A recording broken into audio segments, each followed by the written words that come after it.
I've always wondered why school feels like a one-size-fits-all experience, and it turns out I'm not alone in questioning this approach.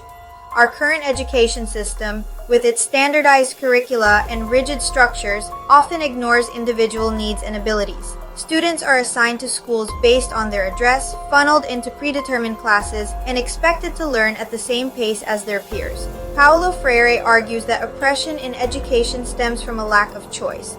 The oppressed have adapted to the structure of domination in which they are immersed and have become resigned to it. Students have no voice in the rules and no voice in their learning process. They're told which school to attend, which classes to take, and who their teacher will be. The teachers, too, are oppressed. While they can choose which school to teach at, all schools follow the same government-mandated rules. Teachers have no say in which types of students they want to teach or how they want to teach their subject. Attempts at inclusion and integration may have had very good intent, but they too have been oppressive because they have not been about choice. They have been about force. When schools were open to all races, it was done by force, not by the will of the people involved.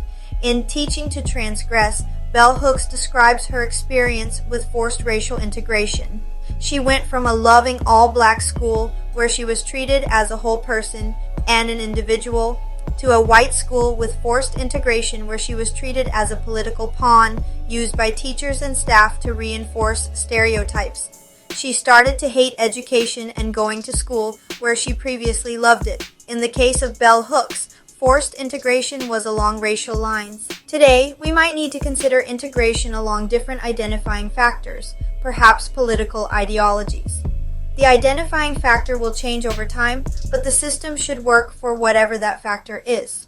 This is my first attempt at creating a system for determining where education should be inclusive or exclusive. The goal is to create a natural system that allows learners to explore educational possibilities and find the opportunities that are correct for them. A system built on choice, not force.